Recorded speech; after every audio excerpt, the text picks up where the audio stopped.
Moto.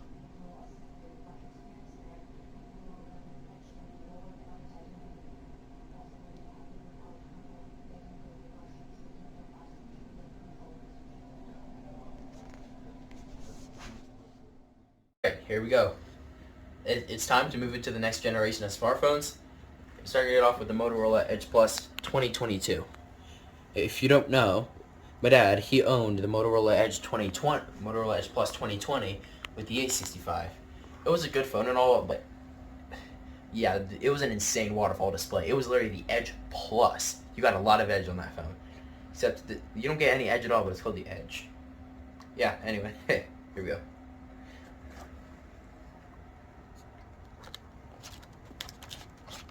Come on, pick it.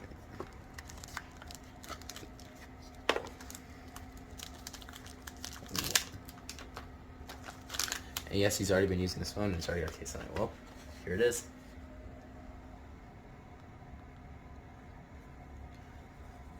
So we have, it's like a high, so does this have Gorilla Glass 3 on the front, Gorilla Glass 5 on the back, and then does it have the plastic frame? It's supposed to be some new. We call it Glastic, but Motorola's saying it's closer to glass than Glastic, so I'll take their word for it. It's supposed to have like increased Look how density of cool those like. cameras are. The thing that Motorola does best is just the looks, just the way and how the color like refracts off of the phone. It's just top notch, and Motorola's had that for years, but it still looks really good. And the cameras, so we have a 50 megapixel main shooter, 50 megapixel ultra wide, and then a 2 megapixel depth sensor. You can't do much with that depth sensor, but these two are really carrying. It would be nice to actually have like a 3x telephoto there, but I mean, for $899, you're getting a lot here. So this phone, you have 144 hertz, 1 billion colors, OLED. No, is it the POLED? POLED. The POLED display. 144 hertz, very smooth. No LTPO, but there is an auto mode where it'll adjust between 120 and 60 depending on the scenario. And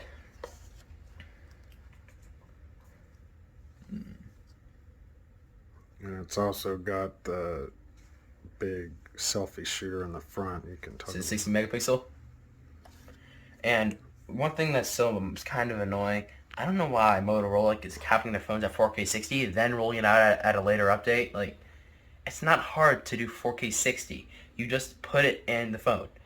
It's not that difficult to optimize for it. Just like with the X30, you're spending so much money on this phone, but you're getting a 4K 30. Same with and I think the selfie was capped at, I believe it was capped at 1080 30 when you first got it. Like, Apple has had the 4K 60 for such a long time, and I don't know why I don't know why everyone else is not doing it. So, what does it have the 1080 30 out of the box as of right now? The US version has 4K 30, and then it's 1080 30 6120 or 1080 30 and slash 120. It's got a 1080 120 mode on it, which is really crazy for a selfie camera. So does this phone have a 4800 milliamp hour battery in it? If I'm correct. Yes. And for the value, you're actually getting quite a lot here. Not like OnePlus level value where you're getting like Gorilla Glass 5 on the front and back, crazy sensor setup. But for $899, you're getting a lot. So you have 8 gigabytes of RAM, of course LPDDR5, just maxed out, just latest versions of everything. You can get up to 2 gigs of RAM plus. Yeah, it would have been nice to actually have seen the 4 gigs of RAM plus, but 2 gigs, you're still getting some extra RAM, so that's nice. And it comes out of the box with 512 gigs of storage. Like for $899, that is huge. With the Google Pixel, it starts at $899, then $999, then $1,100 for the 512. $899, you're getting a 512 gigs, and especially with Motorola's clean software, with the Agent one, this phone just flies, especially on the 144. Super smooth experience. And that's about it for the specs. All right, normal tech talk style. It's been a while since we've readjust you guys. All right, now we're level. All right. This is kind of a mini special edition tech talk with a focus on the Motorola Edge Plus 2022 North American unlocked version. I think we should go and rename the Motorola Flat Plus 2022 because it's a 100% flat display. But the yeah. Edge is the fact it does have an Edge panel, kind of like Samsung does, and also they haven't released it yet, but it's going to come with an actual stylus similar to the S22 Ultra that is actually, what do they call that? It's not passive stylus. It's actually a touch input activated. So it actually is the battery operated one, I guess. I forget what they call that. So how are you going to charge it? Is it going to be like, is there like something on the side, or is there like a special case that you get and then it'll like wirelessly charge it like through the phone in the case? That's a good question. I'm not sure Yeah. yet. Some of the details haven't come out yet. But anyway, yeah, this doesn't come in the box with a case on it. It does have a case on it, but it's from the brand It's Skin. Shout out to them. Hashtag not sponsored, but you can find these officially on the Motorola website, and they are the official case makers for Motorola. So yeah, one of them at least, and they're a newer company, really good. They have probably the best deal. You can also get Zag and some other ones, but check these guys out. The screen protector itself is just amazing. It's thick. It's really good touch input. And this phone also is made for Verizon too, and you can get it in up to a 12 gigabyte 256 version. But then, of course, you're on the Verizon. But then, network. you're on Verizon, but you also lose half the storage. So it's kind of like if you're more of a gamer and like you do heavy workflows, but you don't need as much storage, which I'm not sure. Like who in the world's like heavier workflow but doesn't use as much storage? I mean, I'm definitely not one of those people. I use a lot in general, but so if you do use it, so if you are on Verizon and need the extra RAM, and you don't use the extra storage, it's gonna be really solid.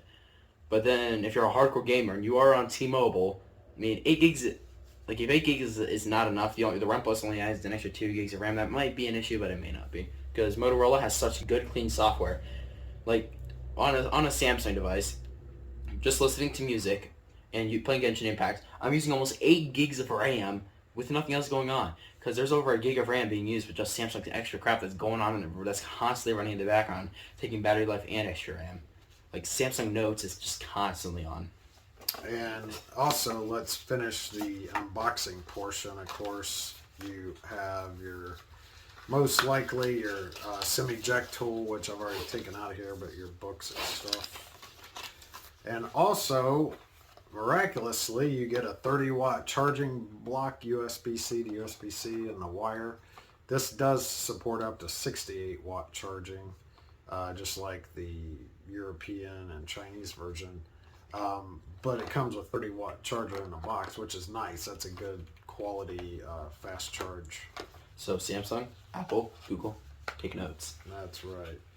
So basically, if you like Motorola and you like stock Android or as close to stock as you're going to get, this is a good phone because also one thing I like as a photographer and videographer is the fact that versus the S22 Ultra, you're going to get quicker shutter speeds, just a little bit better image processing as far as the speed goes. And the only one thing that phone does, that the S22 Ultra has, that phone doesn't have, is the laser autofocus module. And also, Samsung's, they just have a stupid bright flash. Their flash is so dumb bright, it's ridiculous. Like, but outside of that, that camera system's pretty good. And also, there's no telephoto module. So if you're like a big portrait shot dude, if you're like a big portrait shot person that's taking a lot of portrait shots, it may not be the best camera for you. But it's Samsung's 3x telephoto. They've kind of optimized that for portraits and whatever. But you don't need a telephoto lens. Even with just the digital cropping and good software, so you can get good shots. And one deciding factor for me as a photographer on this is I love macro, and the ultra wide doubles as a telemacro. So you got the full power of the ultra wide to do really incredible macro shots. And also, of course, Motorola should continue to update this They've worked really close with Qualcomm, so all the maximum benefits of the Snapdragon 8 Gen 1 chip is supposed to be baked into the phone. So I'm going to be trying it out. Maybe we'll touch on it in another future episode. Last thing I wanted to cover on this phone is that I like it's a flat screen. I know the up-and-coming Motorola Frontier phone is going to be another waterfall, with a lot of higher experimental tech in it, like the 200 megapixel, probably the Samsung sensor. And kind of on the note of that, just keep an eye out for that, because this Motorola Edge 30 Ultra we've been hearing about. That's gonna be the big flood, because we know what Motorola's made so many flagships this year. X30, S20, Edge Plus 2022, S30 Pro, the G200 we can kind of throw in there as well. 888 Plus, so many flagships, and they're not even done. The Frontier is coming, and the big thing with the Frontier is that if they're going to release this many flagships, and they're also in the U.S. market, one's going to have to come out eventually. So the Motorola Frontier, as the Motorola Edge 30 Ultra, is going to be coming to the U.S. with the 200 megapixel sensor, and also possibly the TSMC Snapdragon 8 Gen 1 Plus. That is absolutely huge. If it does, that's going to be an awesome phone.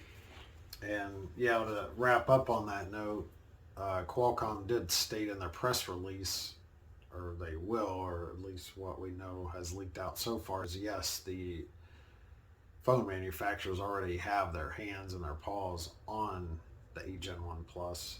So they're probably well on their way to, the final testing and planning. I'm sure they're well into this, because if they're going to release these phones, midsummer, they've already got to be well into the development of these chips. And I'm sure they are, because one, we've known for months now that the Samsung fabrication process is less reliable than TSMC. So I'm feeling like Qualcomm probably, pulled the lever early on, and they've already been moving production over to TSMC for a while now. So yeah, and Samsung, this is kind of off the topic, but they're like, oh, our 5nm foundries have been improving. Then if you look at the Galaxy A53, which has the Samsung Exynos 1280, it is such a trash chip. When it comes to battery life, it is more efficient than the 770AG, last year's flagship chip, but its performance is, the multi-core performance is 50% less, and the single core is 7% less. And that's versus a 6 nanometer. This is 5 nanometers, and Samsung's saying that their foundries have improved. It's slightly more efficient, but you're losing 50% of the performance over last year's A52. So A53 it's really confusing to me. Do you have any more thoughts? This is kind of turned into a Tech Talk episode, which kind of it is. It's a special edition because we're unboxing the Moto Edge Plus 2022 and kind of talking about the upcoming trends. So that pretty much wraps this episode up, doesn't it? I think that we've got another exciting few months ahead of us. Because we've never had a year. Well, it's been a while since we seen Qualcomm, release an upgrade to an existing flagship. So, like mid-cycle per se, like this soon. Like this is a little bit early. So we'll see how this works. We may even see that new chip in the Fold 4. Is that what they're going to call it? Yep. So there's a lot of interesting things to come. And also, they also made one, because we've had the Fold. We have all these Folds and Flips have had code names before they've actually released. It was Fold. It was F2. It was 1F some letter, 1F some letter. But then for this new Flip coming out, because it's been rumored possibly one or two more new Flip/folding models are coming, and this one has been named the Flip N. So people are thinking that N means note. It's just a bit of a rumor, but that is a possibility that the next Samsung Flip phone, the new one to the lineup, could actually be a note as well. So that's it. All right, we'll see you in the next episode.